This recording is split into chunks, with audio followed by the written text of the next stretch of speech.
जय हिंद दोस्तों। तो स्वागत है आप सभी का हमारे YouTube चैनल में। और आज के इस वीडियो में स्पेशली बिहार दरोगा एग्ज़ाम के लिए एक बहुत ही मोस्ट इम्पॉर्टेंट टॉपिक लेकर आए हैं जो कि आपको बहुत ही काम आने वाला है। यदि आप बिहार दरोगा की तैयारी कर रहे हैं तो प्रीवियस ईयर का क्वेश्चन यदि आप एनालाइज किए होंगे, देखे होंगे, तो भारत के जो प्रमुख बंदरगाह हैं, यानी कि भारत के जितने भी बंदरगाह हैं या उससे संबंधित जो बहुत सारा इम्पोर्टेंट फैक्ट है उससे जुड़ा हुआ क्वेश्चन आपको देखने को मिला ही होगा। तो आज के इस वीडियो में भारत के जितने भी प्रमुख बंदरगाह हैं या उससे संबंधित जो फैक्चुअल डाटा है वो आज के इस वीडियो में आपको पूरा क्लियर कर देंगे। यानी कि यदि आप यहाँ पे कुछ टाइम देते हैं तो यहाँ से कुछ आप यूनिक सीख के जाएंगे और क्वेश्चन तो बिल्कुल नहीं छूटेगा यदि बंदरगाह से क्वेश्चन पूछेगा तो चलिए बिना देर के हुए शुरू करते हैं और मानचित्र के माध्यम से बताएंगे, एकदम पूरा क्लियर कर देंगे। रिलैक्स होकर आप सुनिए। सबसे पहला हम लोग बंदरगाह लेते हैं एन्नौर बंदरगाह, है ना। एन्नौर बंदरगाह आपका ये तमिलनाडु में पड़ता है। कहाँ पड़ता है? ये तमिलनाडु वाला जो एरिया है ये आपका एन्नौर पतन है। कौन सा है? एन्नौर है ना। एन्नौर पतन है और एन्नौर पतन का ही, है ना, पतन कहिए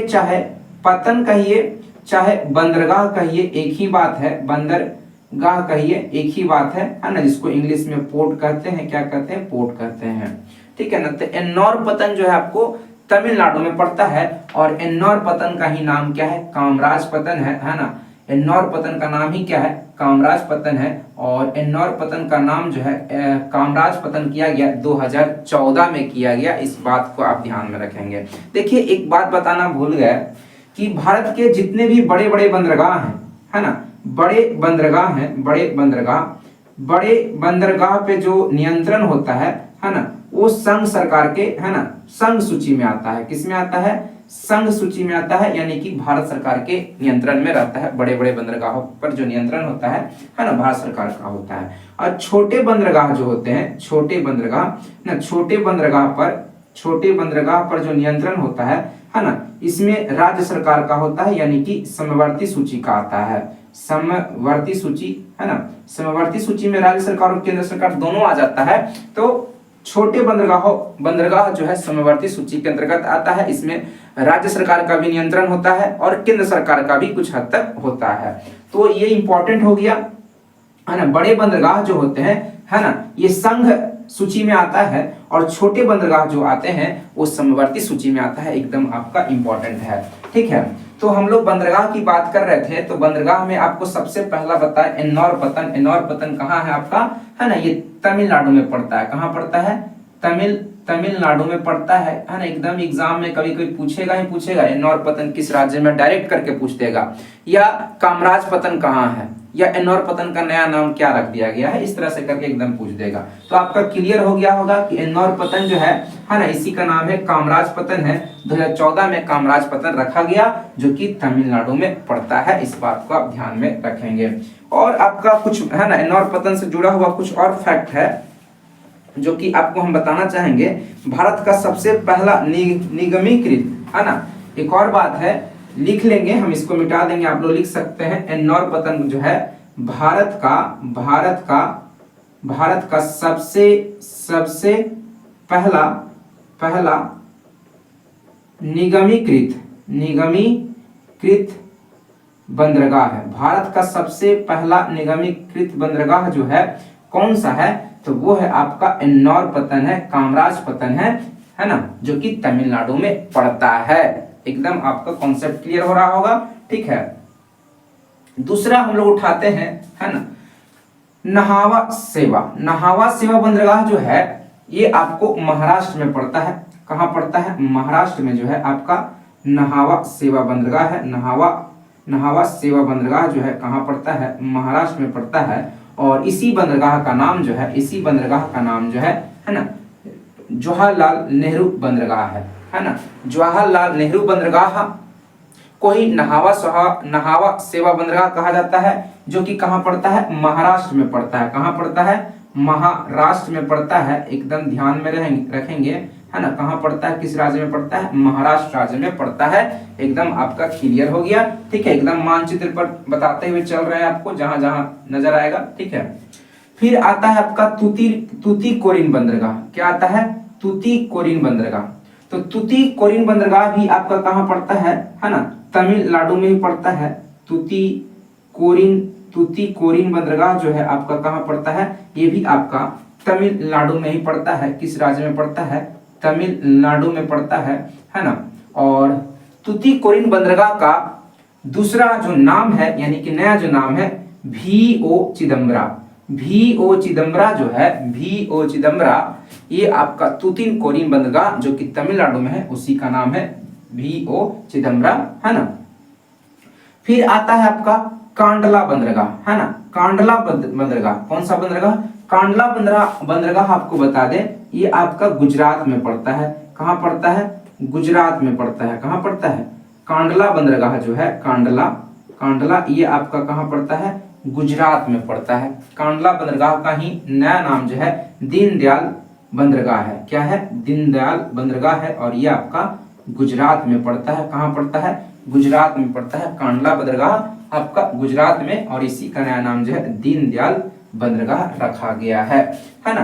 कांडला बंदरगाह जो है ये आपका स्पेशल इकोनॉमिक जोन में आता है, मुक्त व्यापार क्षेत्र में आता है, के अंतर्गत आता है ना। स्पेशल इकोनॉमिक जोन, है ना। कांडला बंदरगाह जो है आपका SEZ के अंतर्गत आता है, यानी कि, है ना, स्पेशल इकोनॉमिक जोन का मतलब होता है मुक्त व्यापार क्षेत्र, ठीक है ना। यहाँ से कहने का मतलब, यहाँ जो कांडला बंदरगाह से जो व्यापार होता है, सामानों का जो लेन देन इधर से उधर एक्सपोर्ट इंपोर्ट होता है, उसमें बहुत सारे प्रतिबंध जो है वो हटा दिए जाते हैं, है ना। उतना टैक्स उसका उतना होता नहीं है ना। SEZ के अंतर्गत आता है आपका कांडला बंदरगाह, ठीक है। अब आता है आपका कोलकाता बंदरगाह। जानवे करते हैं कोलकाता बंदरगाह कहाँ हो सकता है ना। तो पश्चिम बंगाल में जो है, पश्चिम बंगाल में आपका कोलकाता बंदरगाह है। और एक तरह का ये नदीय बंदरगाह है ना। क्या है, नदीय बंदरगाह है। नदीय बंदरगाह जो है आपका कोलकाता बंदरगाह है ना। और ये हुगली नदी में पड़ता है, आपका हुगली नदी के तट के आसपास पड़ता है। किस नदी के तट के आसपास पड़ता है, तो हुगली नदी के तट पर ये आपका कोलकाता बंदरगाह स्थित है, ध्यान में रखेंगे। अब आता है आपका कोलकाता, आप देख ही रहे हैं कहाँ हो सकता है, ये वाला आपका कोलकाता है ना, पश्चिम बंगाल है।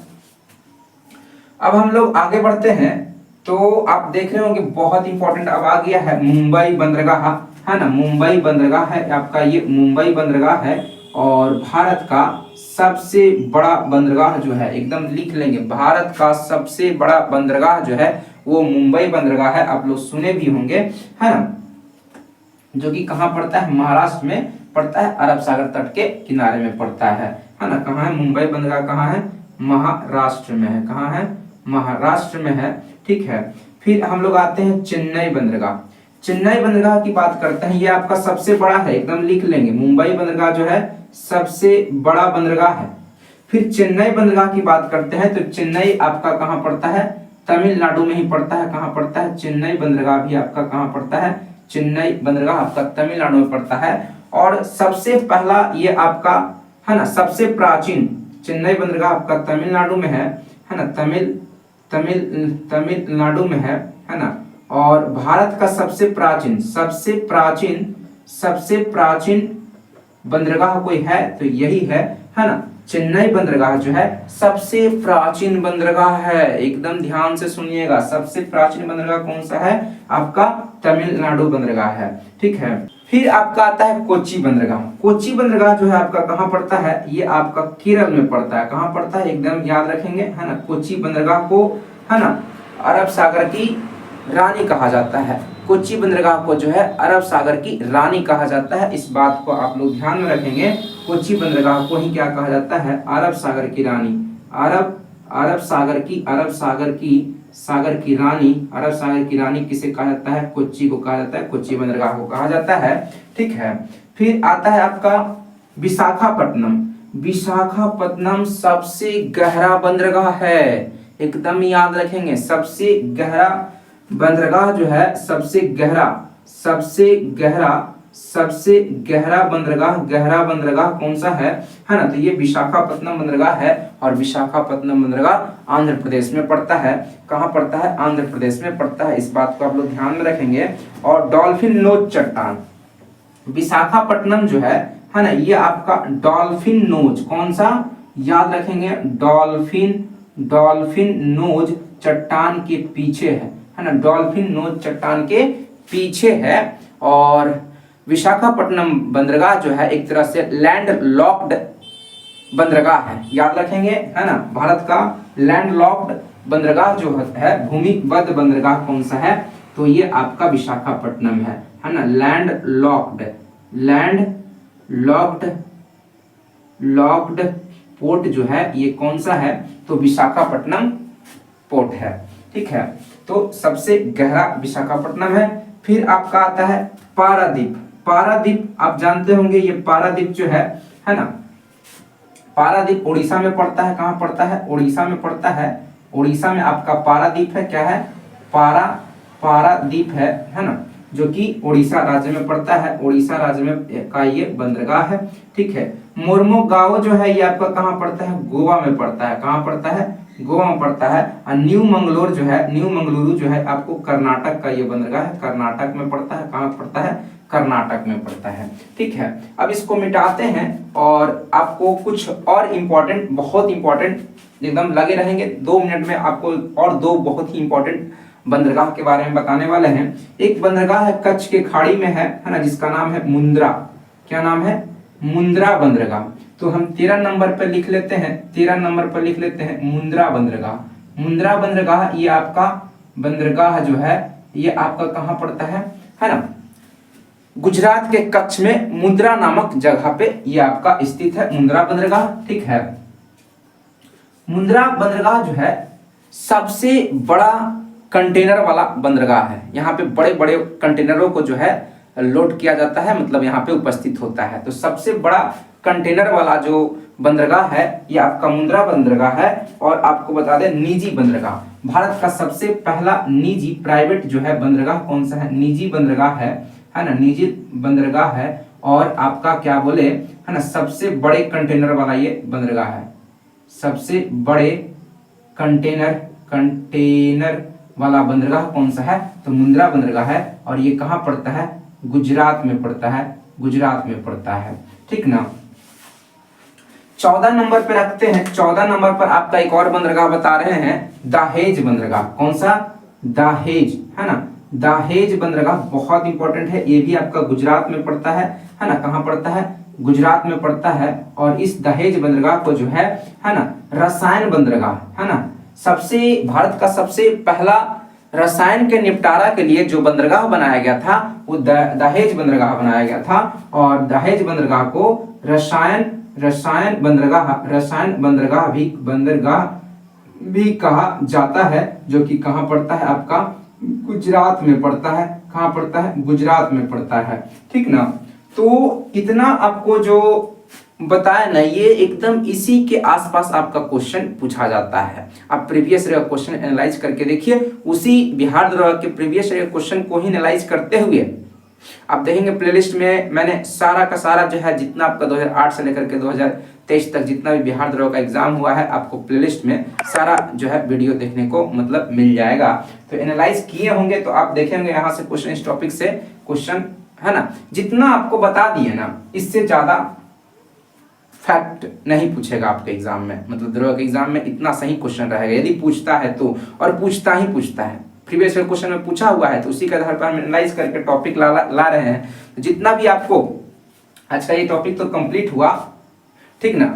इसके अलावा बिहार दरोगा में जितना भी आपका टॉपिक बैच, कुछ टॉपिक से जो है क्वेश्चन बार बार रिपीट हो रहे हैं, तो उसी टॉपिक को हम कोशिश करेंगे कि आपके सामने हम प्रस्तुत करें और पूरा अच्छा से प्रस्तुत करें।